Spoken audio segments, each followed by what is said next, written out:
খাগড়াছড়ির গুইমারার সহিংসতাকে কেন্দ্র করে টানা চতুর্থ দিনের মতো চলছে সড়ক অবরোধ কর্মসূচি। গতকাল ঢাকা খাগড়াছড়ি সড়কে যান চলাচল শিথিল করা হলেও আজ তা বন্ধ রয়েছে। ফলে অবরোধে কোনো সড়কেই যানবাহন চলাচল করছে না। সার্বিক নিরাপত্তা জোরদারে সেনাবাহিনীর টহলের পাশাপাশি মাঠে রয়েছে বিজিবি ও পুলিশ। জারি রয়েছে ১৪৪ ধারা। খাগড়াছড়ি থেকে আবু দাউদের পাঠানো রিপোর্ট জানাচ্ছেন আশিকুর রহমান।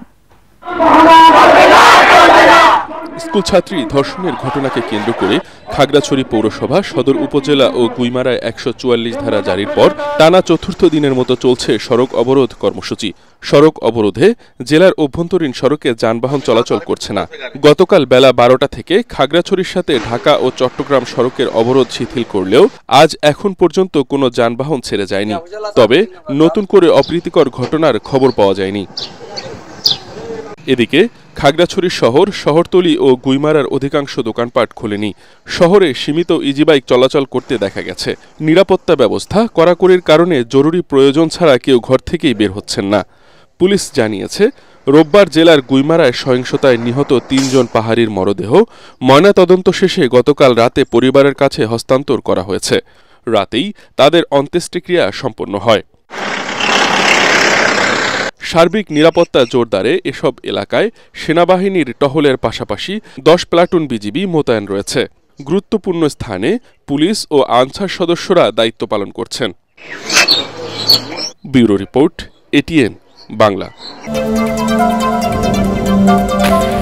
এলএমই সার্টিফাইড বিশ্বসেরা কপারে তৈরি ওয়ালটন কেবলস, যা আপনার স্থাপনাকে রাখবে সব সময় নিরাপদ।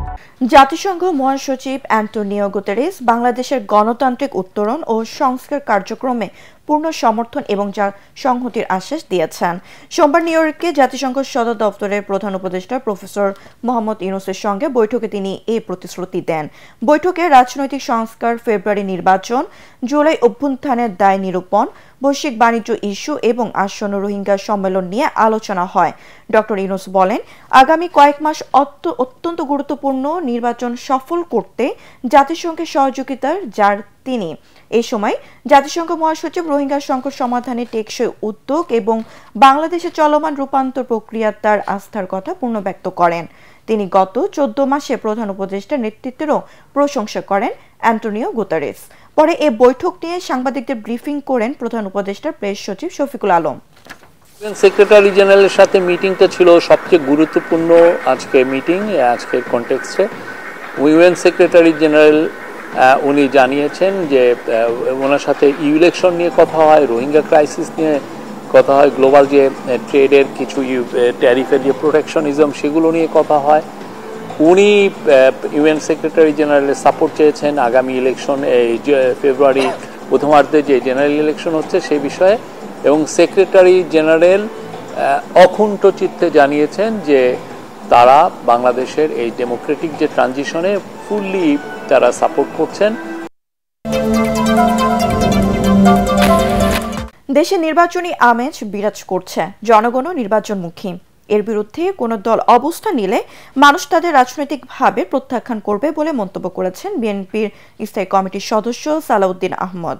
জাতীয়তাবাদী ওলামা দলের প্রতিষ্ঠা বার্ষিকী উপলক্ষে দলের প্রতিষ্ঠাতা সাবেক রাষ্ট্রপতি জিয়াউর রহমানের সমাধিতে শ্রদ্ধা নিবেদন শেষে তিনি এ কথা বলেন। জাতীয় নির্বাচন নিয়ে দেশে বিদেশে নানা ষড়যন্ত্র চলছে জানিয়ে তিনি বলেন, জনগণ ঐক্যবদ্ধভাবে তা প্রতিরোধ করবে। সংখ্যানুপাতিক পদ্ধতিতে নির্বাচনের বিরোধিতা করে সালাউদ্দিন আহমেদ বলেন, এটি হলে কোনো স্থিতিশীল সরকার হবে না, ফলে দেশে বিশৃঙ্খলার সৃষ্টি হবে।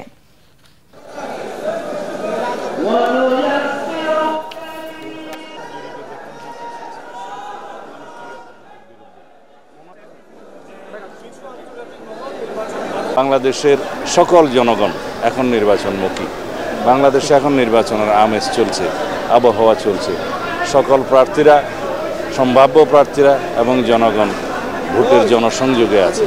এই অবস্থায় কোনো দল যদি বিভ্রান্তি সৃষ্টি করে, নির্বাচনের পথে বাধা সৃষ্টি করে, জনগণ তাদেরকে চিহ্নিত করবে এবং রাজনৈতিকভাবে তাদেরকে প্রত্যাখ্যান করার সম্ভাবনা আছে।